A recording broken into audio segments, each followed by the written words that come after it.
മഴത്തോരു മുൻപ് എന്ന മനോഹരമായ പരമ്പരയിൽ ഉടൻ വരുവാൻ പോകുന്ന മറ്റൊരു അടിപൊളി എപ്പിസോഡിലേക്കാണ് വീണ്ടും പോകുവാൻ പോകുന്നത്. എല്ലാ പ്രിയപ്പെട്ടവർക്കും സ്വാഗതം. നിങ്ങൾ ആദ്യമായാണ് ഈ ചാനൽ കാണുന്നതെങ്കിൽ ദയവായി സബ്സ്ക്രൈബ് ചെയ്യുവാനും ഈ വീഡിയോ ഇഷ്ടപ്പെട്ടാൽ ലൈക്ക് ചെയ്യുവാനും ഹൈപ്പ് ചെയ്യുവാനും ഒപ്പം നിങ്ങളുടെ വിലപ്പെട്ട അഭിപ്രായങ്ങൾ കമൻറ്റ് ബോക്സിൽ രേഖപ്പെടുത്തുവാനും മറക്കരുത്. എപ്പിസോഡിലേക്ക് പോകാം. രാവിലെ എല്ലാവരും ഒന്നിച്ച് ബ്രേക്ക്ഫാസ്റ്റിന് ഇരിക്കുമ്പോഴാണ് ശിവശങ്കര മേനോൻ കടപ്പാട്ടുര വീട്ടിലെത്തിയത്. ബാലചന്ദ്ര മേനോനും ഡൈനിങ് ടേബിളിൽ ഉണ്ടെന്ന് കണ്ടപ്പോൾ ശിവശങ്കര മേനോൻ നേരെ ഊണുമുറിയിലേക്ക് ചെന്നു. അദ്ദേഹത്തിന്റെ മുഖം കണ്ടപ്പോൾ തന്നെ ബബിത ഒരു തെല്ല് കുസൃതിയോടുകൂടി ചോദിക്കുകയാണ്, അങ്കിൾ എന്താണ് വെടിച്ചില്ല് പോലെ പാഞ്ഞു നടക്കുന്നത്? എന്തു ചെയ്യാനാ, പാഞ്ഞു നടന്നാലല്ലാതെ പറ്റില്ലല്ലോ. അങ്ങനെ പാഞ്ഞു നടന്നിട്ട് പോലും ഒരിടത്തും എത്തുന്നില്ല. ഇത് പറഞ്ഞുകൊണ്ട് ശിവശങ്കര മേനോൻ കസേര വലിച്ചിട്ടിരുന്നു. എന്നിട്ട് രോഹിത്തിനെ നോക്കി ധാർമ്മിക രോഷത്തോടു കൂടി പറയുകയാണ്, നീയൊക്കെ എന്നാ മനുഷ്യനാടാ. ഒന്നുമില്ലെങ്കിൽ നിന്റെ ഒപ്പം ഒരേ കുറ്റത്തിന് ജയിലിൽ കയറിയവനല്ലേ ഹരി. അവൻ ജാമ്യം എടുത്തോ അതോ ഇപ്പോഴും ജയിലിലാണോ? ഒന്നും നിനക്കറിയണ്ടല്ലോ അല്ലേ?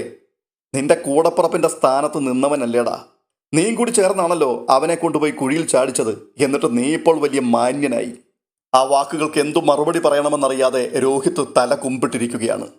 പെട്ടെന്ന് ബാലചന്ദ്ര മേനോൻ മറുപടിയായി പറയുകയാണ്, ശിവേട്ടന്റെ സംസാരം കേട്ടാൽ തോന്നും രോഹിത് ജാമ്യത്തിൽ ഇറങ്ങിയത് വലിയ തെറ്റായിപ്പോയി എന്ന്. അവനും കൂടി ഹരിയോടൊപ്പം ജയിലിൽ കിടന്നിരുന്നുവെങ്കിൽ ശിവേട്ടന് സന്തോഷമാകുമായിരുന്നു അല്ലേ? ഞാൻ അങ്ങനെയല്ല ബാലചന്ദ്ര പറഞ്ഞത്. ഇറങ്ങിയവൻ അകത്ത് കിടക്കുന്നവന്റെ കാര്യമൊന്നും ഓർത്തില്ലെന്ന് മാത്രമേ പറഞ്ഞുള്ളൂ. അല്ല, ഓർത്തിട്ട് എന്താണ് കാര്യം? രോഹിത്തിന് മജിസ്ട്രേറ്റിന്റെ പവറൊന്നും ഇല്ലല്ലോ ഹരിക്ക് കൂടി ജാമ്യം അനുവദിക്കാൻ. രോഹിത്തിന് ജാമ്യം എടുത്തു കൊടുത്തത് അലീനയാണ്. അവളാണെങ്കിൽ നിങ്ങളുടെയൊക്കെ നമ്പർ 1 ശത്രുവുമാണ്. ബാലേന്ദ്ര, ഞാൻ നിന്നോട് വാദിക്കാൻ വന്നൊന്നുമല്ല. എനിക്കതിന് സമയവുമില്ല. നിന്റെ ഭാര്യ കഴിഞ്ഞ ദിവസം എന്നെ വിളിച്ച് ചോദിച്ചു അലീനെ എവിടുന്ന് പറഞ്ഞയക്കുന്ന കാര്യത്തെക്കുറിച്ച്. അതറിഞ്ഞിട്ട് വേണം അവൾക്ക് ഫാമിലി കോർട്ടിലേക്ക് മൂവ് ചെയ്യണോ വേണ്ടയോ എന്ന് തീരുമാനിക്കാൻ. പോകാൻ പറ ശിവേട്ടാ. ഫാമിലി കോർട്ടിൽ വെച്ച് നമുക്ക് കാണാം. അവിടെ വെച്ച് കുറച്ച് വിഴുപ്പൊക്കെ അലക്കാവുന്നേ. നാട്ടുകാർക്കും വീട്ടുകാർക്കുമൊക്കെ നല്ല രസമായിരിക്കും. നീ എന്നോട് അങ്ങനെ അല്ലല്ലോ ബാലേന്ദ്ര കുറച്ച് ദിവസം മുമ്പ് പറഞ്ഞത്. ഒരാഴ്ചക്കുള്ളിൽ അലീനെ പറഞ്ഞയക്കാമെന്നല്ലേ? നാഴികയ്ക്ക് 40 വട്ടം മാറ്റി പറയുന്ന സ്വഭാവം നിനക്ക് എന്നാ തുടങ്ങിയത്? അയ്യോ, അതിനാരും മാറ്റി പറഞ്ഞു? ശിവേട്ടനോട് പറഞ്ഞ ഒരാഴ്ച അത് തികഞ്ഞിട്ടില്ലല്ലോ. നാളെയും മറ്റന്നാളും കൂടി അലീനയ്ക്ക് ഈ വീട്ടിൽ നിൽക്കാമല്ലോ. അതിനടുത്ത ദിവസമേ അവൾ പോകുന്നുള്ളൂ. ബാലേന്ദ്ര, നീ പറഞ്ഞതിന് ഇനി മാറ്റം ഉണ്ടാവില്ലല്ലോ. എൻ്റെ വാക്കിന് ഒരു മാറ്റവും ഇല്ല ശിവേട്ടാ. എങ്കിൽ ഞാൻ ഈ കാര്യം ഇപ്പോൾ തന്നെ ജയന്തിയോട് പറഞ്ഞേക്കാം. ഇത്രയും നേരം മിണ്ടാതിരുന്ന ബബിത പെട്ടെന്ന് കയറി ചോദിക്കുകയാണ്, അങ്കിളിന് വേറെ പണിയൊന്നുമില്ലേ? അലീന ചേച്ചി ഇവിടുന്ന് പറഞ്ഞയക്കണമെന്ന് ആർക്കാ ഇത്ര നിർബന്ധം? നിന്റെ അമ്മയ്ക്ക്? അങ്കിളാണോ അമ്മയുടെ വക്കാലത്ത് പിടിച്ചിരിക്കുന്നത്? എടീ, നിനക്കൊന്നും നിന്റെ പെറ്റമ്മയെ വേണ്ടെങ്കിൽ ആ വിവരം അവളോട് തുറന്നങ്ങ് പറഞ്ഞേക്ക്. നന്ദിയും കൂറുമില്ലാത്ത ഭർത്താവിൻ്റെയും മക്കളുടെയും കൂടെ ജീവിക്കുവാൻ അവൾക്ക് വലിയ താല്പര്യമൊന്നുമില്ല. ഇത് പറഞ്ഞിട്ട് ശിവശങ്കര മേനോൻ വേഗത്തിൽ അവിടെ നിന്നും വൈജയന്തിയുടെ മുറിയിലേക്ക് കയറിപ്പോയി. ഈ സംഭാഷണങ്ങളൊക്കെ കേട്ടുകൊണ്ട് അലീന ആ സമയത്ത് ഊണുമേശക്കരികിലേക്ക് വന്നുകൊണ്ടേയിരിക്കുകയായിരുന്നു. വളരെ മ്ലാനഭാവത്തോടു കൂടി കൃഷ്ണജി അപ്പോൾ ബാലചന്ദ്രനോട് ചോദിക്കുന്നുണ്ട്, അലീന ചേച്ചി ഇനിയും 2 ദിവസം കൂടെ ഇവിടെ ഉള്ളൂ അച്ഛാ? അലീനയുടെയും മക്കളുടെ 3 പേരുടെയും നോട്ടം ബാലചന്ദ്ര മേനോന്റെ മുഖത്തേക്ക് തന്നെയായി. ബാലചന്ദ്ര മേനോൻ അല്പനേരം മിണ്ടാതിരുന്നിട്ട് പറയുകയാ, അതേ മോളെ, അത്രയുണ്ടാവും. അപ്പോൾ ചേച്ചി എവിടുന്ന് എവിടേക്കാണ് പറഞ്ഞയക്കുക? അത് 2 ദിവസത്തിനുള്ളിൽ ഞാൻ നിശ്ചയിക്കും. വേറെ മാർഗം ഒന്നുമില്ല അച്ഛാ. നിങ്ങളും കേട്ടതല്ലേ ശിവേട്ടൻ വന്ന് പറഞ്ഞത്. അച്ഛൻ എന്തിനാ ഇതൊക്കെ സമ്മതിച്ചു കൊടുക്കുന്നേ? ഞാൻ സമ്മതിച്ചിട്ടാണോ? ഇവൾക്കല്ലേ പോകണമെന്ന് നിർബന്ധം. ഇത് പറഞ്ഞുകൊണ്ട് കുറ്റപ്പെടുത്തുന്ന രീതിയിൽ അലീനയുടെ മുഖത്തേക്ക് ബാലചന്ദ്രൻ നോക്കി. മറ്റുള്ളവർ കൂടി അലീനയുടെ മുഖത്തേക്ക് ദൃഷ്ടി ഊന്നിയതോടെ പെട്ടെന്ന് അലീന പിന്തിരിഞ്ഞവിടുന്ന് നടന്നു പോയി കളഞ്ഞു. ബാലചന്ദ്ര മേനോനും എഴുന്നേറ്റ് പോയി. ഊണുമേശയിൽ വിഷാദ ചവിയുള്ള ഒരു നിശബ്ദത തളം കെട്ടി നിൽക്കുകയാണ്. പെട്ടെന്ന് ബബിത ഒന്ന് വിരൽ ഞൊടിച്ചിട്ട് ഒരു സന്തോഷഭാവത്തോടു കൂടി പറയുകയാണ്, അല്ല, നമുക്കൊരു കാര്യം പ്ലാൻ ചെയ്താലോ? രോഹിത് നെറ്റി ചുളിച്ചുകൊണ്ട് ചോദിക്കുകയാണ്, എന്ത് കാര്യം പ്ലാൻ ചെയ്യാൻ? അലീന ചേച്ചിക്ക് വേണ്ടി നമ്മൾ ശക്തമായിട്ട് അമ്മയോട് വാദിക്കുന്നു. അമ്മയെ ബ്രെയിൻ വാഷ് ചെയ്ത് കീഴ്പ്പെടുത്തുന്നു. എങ്ങനെയുണ്ട് ഐഡിയ? അല്പനേരം തല കുമ്പിട്ടിരുന്നതിന് ശേഷം രോഹിത് നോക്കാം. കൃഷ്ണജിയും സമ്മതഭാവത്തിൽ മെല്ലെ തലയാട്ടി. തുടർന്ന് ഈ കാര്യം 3 പേരും കൂടി പോയി ബാലചന്ദ്രമേനോട് പറയുന്നുണ്ട്. വലിയ ആശ്ചര്യത്തോടു കൂടിയാണ് മക്കളുടെ ആ ഭാവമാറ്റവും സംസാരവും ഒക്കെ ബാലചന്ദ്രമേനോൻ കേൾക്കുന്നത്. എന്നിട്ട് അദ്ദേഹം ചോദിക്കുകയാണ്, എന്താണ് നിങ്ങൾക്കിപ്പോൾ പെട്ടെന്ന് ഇങ്ങനെ ഒരു തോന്നലുണ്ടാവാൻ? അതിന് ബബിതയാണ് മറുപടി പറഞ്ഞത്, വെറുതെ ഒന്ന് സംസാരിച്ചു നോക്കാമെന്ന് കണ്ടാണ്. വെറുതെ ഒന്നുമല്ല. ഈ രാഷ്ട്രീയക്കാർ പറയുന്നത് പോലെ ഈ നീക്കത്തിന്റെ പിൻപിൽ എന്തോ ഒരു രഹസ്യ അജണ്ടയുണ്ട്. എന്ത് രഹസ്യ അജണ്ട? അലീന ചേച്ചിയെ തൽക്കാലം ഇവിടുന്ന് പറഞ്ഞു വിടാൻ പറ്റില്ല എന്നുള്ള കാര്യം അമ്മയോടൊന്ന് സംസാരിക്കുക, അത്ര മാത്രമേ ഉള്ളച്ചാ. അത് മോളെ, ഞാൻ ശിവേട്ടനോട് രാവിലെ പറഞ്ഞല്ലോ, മറ്റന്നാൾ അവളെ ഈ വീട്ടിൽ നിന്ന് ഒഴിവാക്കിയേക്കാമെന്ന്. ശിവേട്ടൻ ആ കാര്യം നിങ്ങളുടെ അമ്മയോട് പറഞ്ഞിട്ടുണ്ടാവും. അതേച്ചാ, എന്നാലും ഞങ്ങളൊന്ന് സംസാരിക്കുന്നതിനകത്ത് പ്രശ്നമൊന്നുമില്ലല്ലോ. മോളെ, അതിനാണ് പോകുന്നതെങ്കിൽ വെറുതെ സമയം കളയണ്ട. അച്ഛാ, ഞങ്ങൾ മൂന്ന് പേരും കൂടി ഒരുമിച്ച് എന്ന് സംസാരിച്ചാൽ ഒരു പക്ഷേ അമ്മ അയയാൻ സാധ്യതയില്ലേ? മക്കളെ, നിങ്ങൾക്ക് അറിയാൻ പാടില്ലാഞ്ഞിട്ടാണോ ഈ സംസാരിക്കുന്നത്? മൂന്നല്ല 3000 പേര് ചെന്ന് പറഞ്ഞാലും അവൾ പിടിച്ച മുയലിന്റെ കൊമ്പുകൾ ഒന്നുപോലും കുറയ്ക്കാൻ പറ്റില്ല. എന്നാലും ശരിയും തെറ്റും എന്താണെന്ന് പറഞ്ഞാൽ അമ്മയ്ക്ക് മനസ്സിലാവില്ലേ? ഹ, അവൾക്കൊരു ശരിയും തെറ്റുമുണ്ട്. ആ സ്കെയിലും നമ്മുടെ സ്കെയിലുമായിട്ട് ഒരിക്കലും ഒത്തുപോകത്തില്ല. അതെങ്ങനെയാച്ചാ ശരിയാവുന്നേ? ഭൂരിപക്ഷത്തിന്റെ അഭിപ്രായമല്ലേ മിക്കപ്പോഴും ശരിയായിട്ട് കണക്കാക്കാറുള്ളത്? നിന്റെ അമ്മ മറ്റാരുടെയെങ്കിലും ഉപദേശമോ അഭിപ്രായമോ ചെവിക്കൊള്ളാറുണ്ടോ? അവൾക്കൊരു കാഴ്ചപ്പാടുണ്ട്, അതാണ് അവളുടെ ശരി. അവളുടെ ശരി അംഗീകരിക്കുന്നവരാണ് അവളെ സംബന്ധിച്ചിടത്തോളം നീതിയുള്ള മനുഷ്യർ. മറുവശത്ത് മഹാഭൂരിപക്ഷമുണ്ടെങ്കിലും ആ ഭൂരിപക്ഷത്തിന് തെറ്റുപറ്റിയെന്നേ അവൾ കരുതൂ. അവളുടെ തെറ്റുകൾ ചൂണ്ടിക്കാണിക്കുന്നവരെയും ഉപദേശിക്കുന്നവരെയും അല്ല അവൾക്ക് വേണ്ടത്, അവളുടെ ശരികളുടെ കൂടെ നിൽക്കുന്നവരെയാണ്.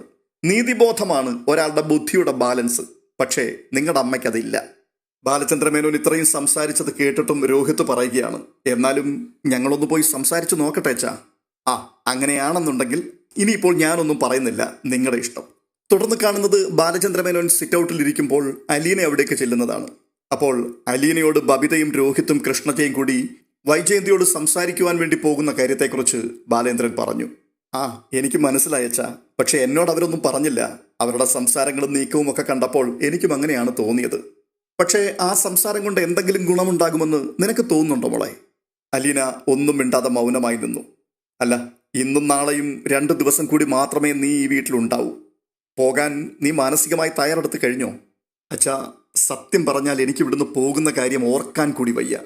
എനിക്കങ്ങ് തോന്നുക, ചിലപ്പോൾ എന്തെങ്കിലും ഒരു അത്ഭുതം സംഭവിച്ചിട്ട് എനിക്ക് ഇവിടെ തന്നെ എല്ലാവരുടെയും കൂടെ. അത്രയും പറഞ്ഞപ്പോഴേക്കും അലീനയുടെ ഖണ്ഡമിടറി. അതിന് ബാലചന്ദ്രൻ, ഒരത്ഭുതവും സംഭവിക്കില്ല. നിന്റെ മനസ്സിലാണ് മാറ്റമുണ്ടാവേണ്ടത്. നീ പോവില്ലെന്ന് തീരുമാനിച്ചാൽ മതി, നിനക്കിവിടെ തന്നെ തുടരാം. ഞാനും എൻ്റെ കുട്ടികളും നിന്റെ കൂടെ നിൽക്കും. അപ്പോൾ അമ്മ വിവാഹമോചനത്തിന് ശ്രമിക്കില്ലേ അച്ഛാ? ശ്രമിക്കട്ടെ, അങ്ങനെ വേണമെന്നാണ് ഞാൻ പറയുന്നത്.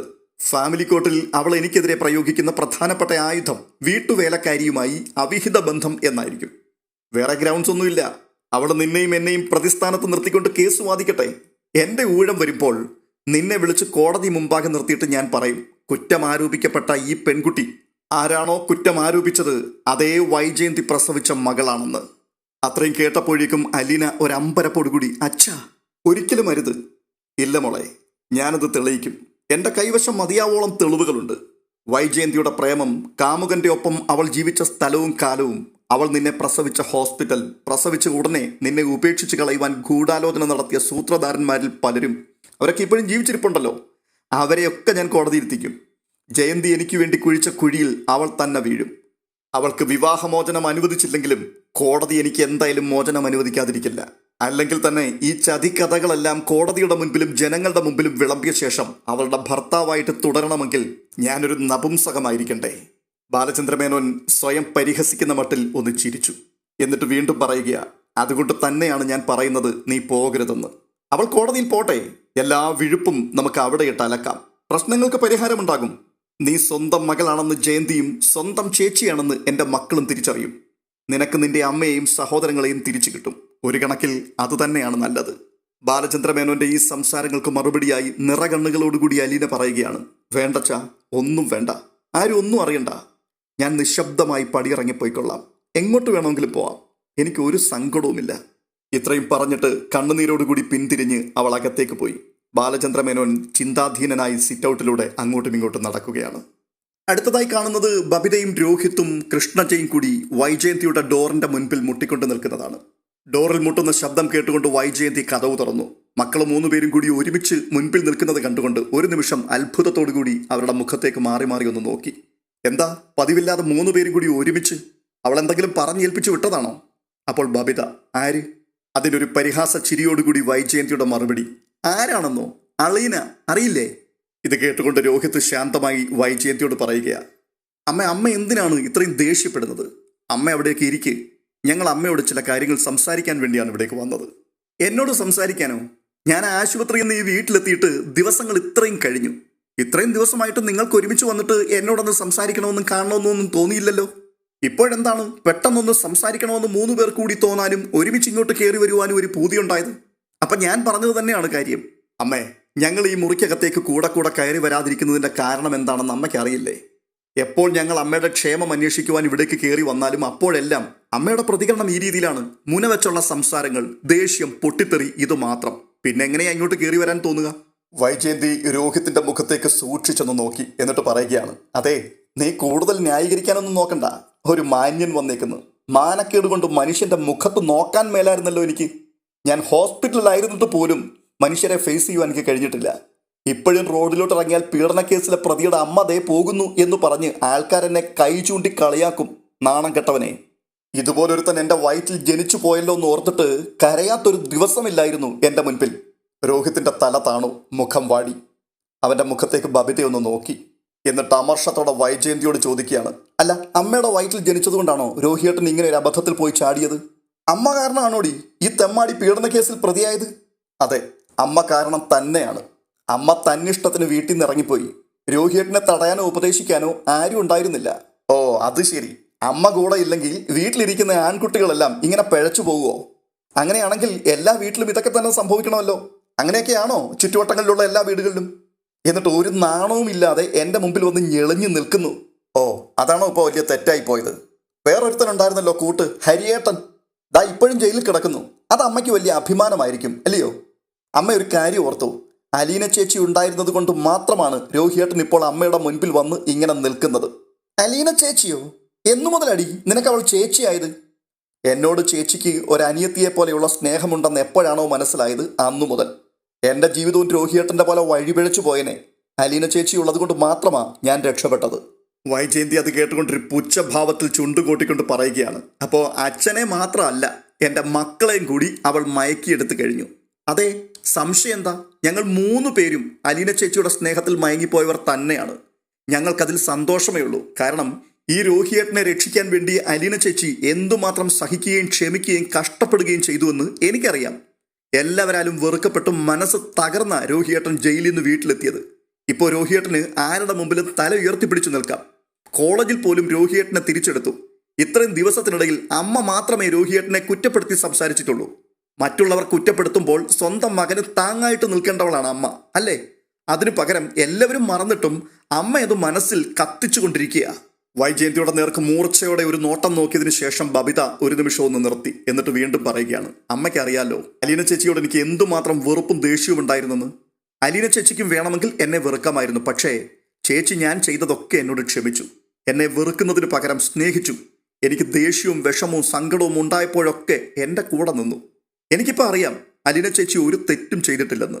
ഞങ്ങൾക്ക് 3 പേർക്കും അറിയാം എല്ലാം അമ്മയുടെ തെറ്റിദ്ധാരണ മാത്രമായിരുന്നു എന്ന്. അതുകൊണ്ട് അലീന ചേച്ചിയോടുള്ള അമ്മയുടെ തെറ്റിദ്ധാരണ മാറാതെ അമ്മയ്ക്ക് ഒരിക്കലും മനസ്സമാധാനമോ സന്തോഷമോ കിട്ടാൻ പോകുന്നില്ല. അത് സത്യമാണ്. ഓഹോ, എന്നാ എൻ്റെ മോളൊരു കാര്യം ചെയ്. അലീന ചേച്ചിയുടെ കൂടെ തന്നെ ഇനിയും അങ്ങ് ജീവിച്ചു. നിങ്ങളുടെ അച്ഛനും അതാണല്ലോ ഇഷ്ടം. നെടുമ്പുരയ്ക്കൽ ബാലചന്ദ്രമേനോന്റെ ഭാര്യയായിട്ട് ഞാൻ പിന്നെ ഉണ്ടാവില്ല. സന്തോഷമായിട്ട് വഴിമാറി തന്നേക്കാം.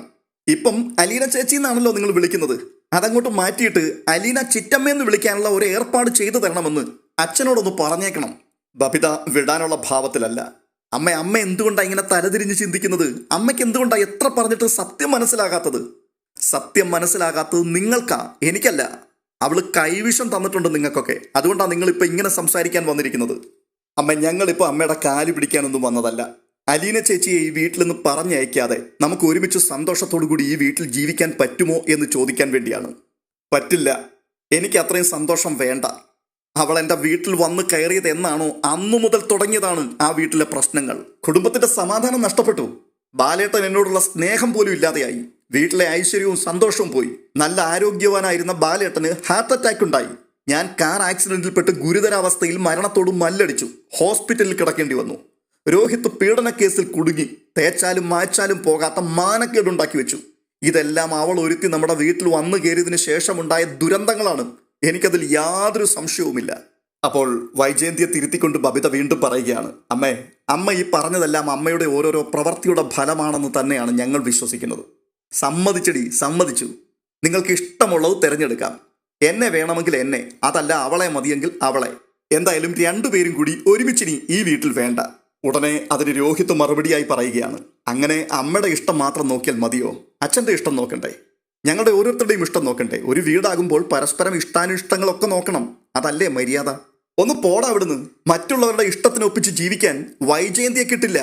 അതിന് വീണ്ടും ബബിത, അമ്മേ, അലീന ചേച്ചി പോകാൻ തന്നെയാണ് നിശ്ചയിച്ചിരിക്കുന്നത്. അമ്മ കാരണമാണ് അലീന ചേച്ചി ഈ വീട് വിട്ടു പോകുന്നതെങ്കിൽ ഞങ്ങളുടെ മുമ്പിൽ അമ്മ ചെറുതായി പോവും. അതേസമയം അലീന ചേച്ചി പോകണ്ടെന്ന് അമ്മ പറഞ്ഞാൽ ഞങ്ങളുടെ മനസ്സിൽ അമ്മയ്ക്ക് അത്രയും സ്ഥാനവും വലിപ്പവും ഉണ്ടാവും. ഹോ, ഔദാര്യം! വേണ്ട വേണ്ട, എൻ്റെ വയറ്റിൽ നിന്ന് വന്നവരല്ലേ നിങ്ങളൊക്കെ. മലമൂത്രത്തിൽ കിടന്ന് കരഞ്ഞ നിങ്ങളെയൊക്കെ ഞാനല്ലേ ഇത്രടം വളർത്തിക്കൊണ്ട് വന്നത്. ആ നിങ്ങൾ എനിക്ക് പ്രത്യേകിച്ച് ഒരു സ്ഥാനവും വലിപ്പവും ഒന്നും കൽപ്പിച്ചു തരണ്ട. അല്ലെങ്കിലും ആരുടെയും സ്വഭാവ സർട്ടിഫിക്കറ്റിന് വേണ്ടിയല്ല വൈജയന്തി ജീവിക്കുന്നത്, മനസ്സിലായോ?